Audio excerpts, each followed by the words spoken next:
Ladies and gentlemen, let me tell you something. The WNBA offseason has been anything but quiet, and Caitlin Clark just sent a message that is reverberating through the entire sports media landscape.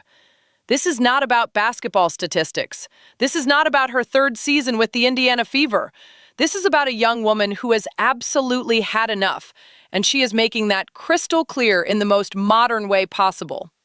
We need to talk about what just happened because the implications of this are enormous. For the past 2 days, this story has been building. It has been simmering under the surface, and now it has exploded into the mainstream consciousness in a way that nobody expected. Caitlin Clark, the face of the WNBA, the player who single-handedly dragged this league into relevance, the generational talent who has accomplished more in 53 games than most players accomplish in entire careers, has blocked Dave Portnoy. Let that sink in for a moment. Let it marinate. Dave Portnoy, the founder of Barstool Sports, one of the most influential media personalities in the country, a man who went to war for Caitlin Clark during the height of the Angel-Reese rivalry, a man who staked his reputation on defending her against every critic, every detractor, every person who tried to diminish what she was accomplishing on the court. That Dave Portnoy has been completely cut off from any communication with Caitlin Clark. As I preface it a couple minutes before the show that I had what I thought is a bomb, and it's directly related to Bosco. Really? And he said, "How mad are you?"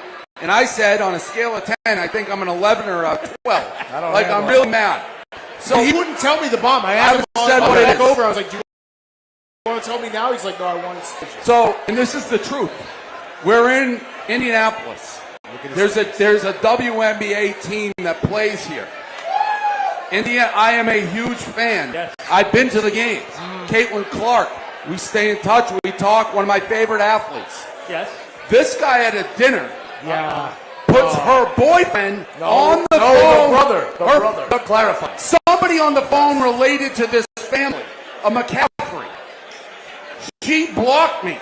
What? No! Caitlin Clark has blocked me. And This is not a rumor. This is not speculation. This came directly from Portnoy himself. He revealed on camera that Clark has blocked him from calling her and texting her. The man who positioned himself as her loudest defender in media, the man who screamed from every rooftop about her greatness, cannot even send her a text message anymore. And I am sitting here absolutely stunned by the magnitude of what this reveals about who Caitlin Clark really is. not responding to me. That ain't me. Yes, it is. How is it me? You put the phone in front of me. I didn't even know who it was. I'm like, who is this? Because they're mad about Fran McCaffrey. Wow. You Big cost me problem. a Caitlin Clark relationship. It's a big problem. I don't know. Wow. She would be here right now. She'd be on the show right now. She'd be sitting right I now. was going to do a pizza review with her in Indianapolis. Blocked me. The phone went to green. I huge. DM'd her. No response. She always responds. You cost me my #1 relationship. Are you kidding me? I will get that back. No, you won't. You will? I'll work on it. We'll figure it Because out. did you see what? It's not me, Did though. you see what he did at dinner? Yeah, well, it's all because Fran McCaffrey got ran out of town. But then he put a McCaffrey in front of me on a cell phone. I didn't know who I was talking about. And he's like, I don't like what you guys have been saying about my dad. I'm like, who am I even talking to? Right. And then it went viral. It We became also stories. wouldn't say anything about Fran McCaffrey. Nothing. If it wasn't for him Right. talking about Ben McCollum being grass ain't greener. You know, you ran Fran McCaffrey out of town after 17 years. You gave me a duplicate Caitlin Clark jersey last year. All because of jumpsuit?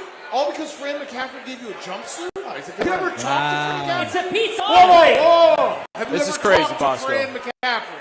Yes.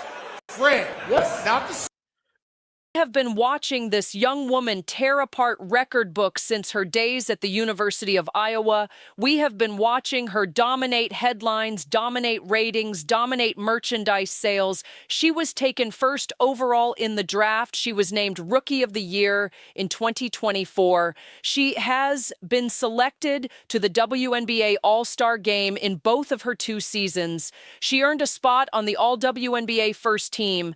In just 53 games, she has averaged 18 points, 5 rebounds, 8.5 assists, and 1.4 steals per contest. 53 3 games.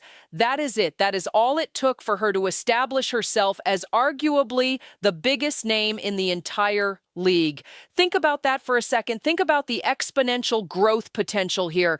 Think about how much gas is still left in the tank. This is a 24-year-old woman who only played 13 games during the 2025 season because of a severe groin injury, and she is still the most talked about player in the sport. But here is what makes this Portnoy situation so fascinating, so revealing, so important to understand. Caitlin Clark is not playing the game that everyone expects her to play. She is not cozying up to media figures who support her. She is not building a coalition of friendly voices who will protect her image. She is drawing hard lines in the sand, and if you cross them, you are gone. You are out. You are blocked. It does not matter if you defended her. It does not matter if you went to bat for her against her rivals. It does not matter if you screamed at the top of your lungs that she was the greatest thing to happen to women's basketball.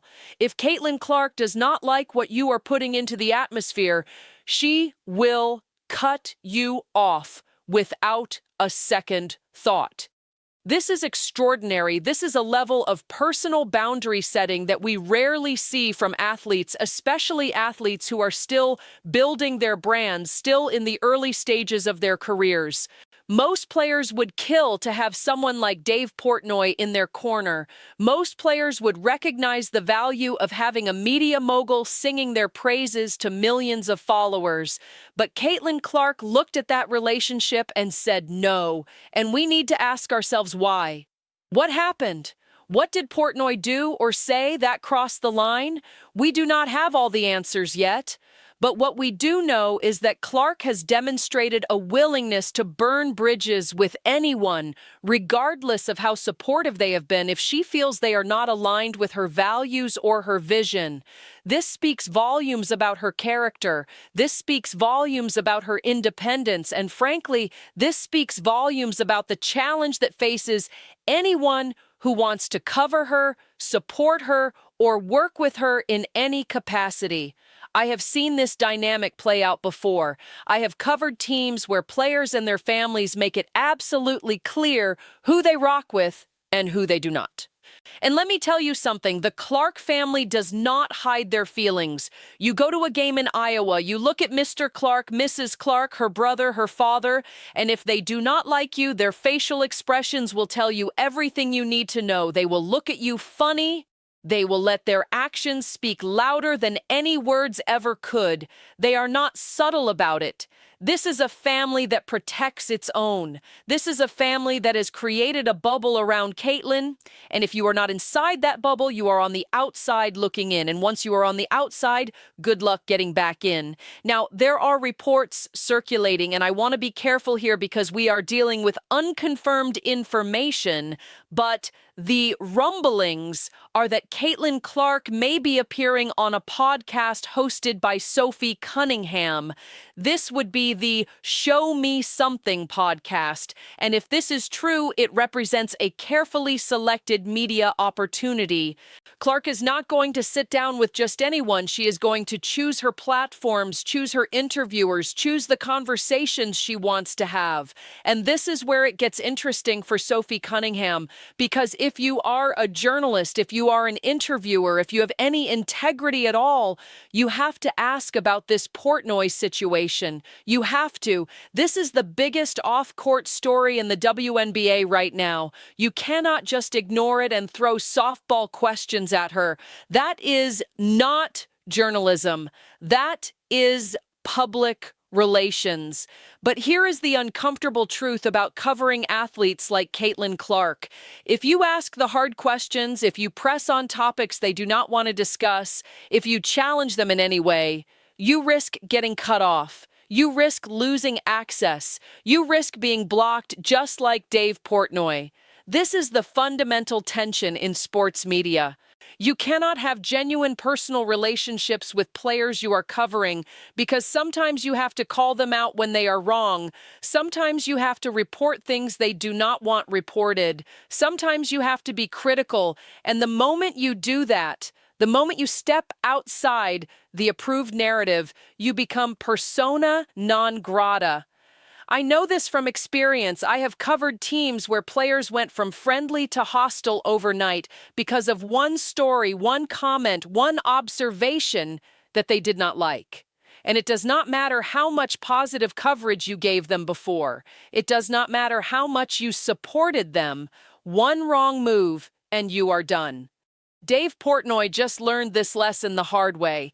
He was one of the biggest advocates for Caitlin Clark during the college years. He was there from the beginning, back when she was still at Iowa, back when the rivalry with Angel Reese was reaching its fever pitch. He staked his reputation on her. He defended her against all comers, and now he cannot even text her. What does that tell you? It tells you that Caitlin Clark is not interested in media allies. She is not interested in building a network of friendly voices. She is interested in controlling her own narrative on her own terms. We're serious with her own people. Everyone else is expendable. This is a power move. This is Caitlin Clark looking at the media landscape and saying, I do not need you. I do not need your support. I do not need your platform. I am the platform. I am the story. And if you want access to me, you play by my rules or you get nothing. It is a bold strategy. It is a risky strategy. But when you are generating the kind of attention and revenue that Caitlin Clark generates, you can afford to take that risk. She has the leverage. She has the popularity. She has the talent. What does she need Dave Portnoy for? What does she need any media personality for? They need her more than she needs them. And this is what separates Caitlin Clark from every other player in this league. She understands her value. She understands that she is the reason people are watching. She understands that every arena she plays in sells out because of her. She understands that the merchandise moves because her name is on it. And she is not willing to share that power with anyone who does not deserve it. This is a 24-year-old woman who has only played 53 professional games, and she is already operating at a level of media sophistication that most veterans never achieve. She knows who she is, she knows what she wants, and she is not afraid to cut people off to protect it. Now, as we head into the 2026 WNBA season, with preseason just weeks away, this story is not going to go away. People are going to want answers. People are going to want to know what caused the rift between Clark and Portnoy. People are going to speculate, theorize, analyze every interaction they ever had. But here is what I think is most important to understand. This is not about Dave Portnoy. This is about Caitlin Clark setting a precedent. This is about her establishing boundaries that apply to everyone. You are either with her or you are against her, and there is no middle ground. There is no gray area. There is no room for people who want to ride her coattails while occasionally saying things she does not like. She is protecting her peace. She is protecting her brand. She is protecting her energy. And in an era where athletes are constantly scrutinized, constantly criticized, constantly pulled in 1,000 different directions by 1,000 different voices, maybe that is exactly what you have to do. Maybe the only way to survive the spotlight is to control who has access to you and who does not. Caitlin Clark has chosen her path. She has drawn her lines, and everyone in the sports media world is now on notice. You either play by her rules or you get blocked. It is that simple. Get down in the comments and tell me what you think about this. Is Caitlin Clark right to cut people off even if they supported her? Or is she making enemies she might regret later? Like the video, subscribe to the channel, and hit that notification bell because this story is just beginning. We have a whole season ahead of us. We have a whole career ahead of us. And if Caitlin Clark is willing to block one of her biggest supporters now, imagine what she is capable of as her power grows. She is playing chess while everyone else is playing checkers, and right now the king is in check. Until next time, peace.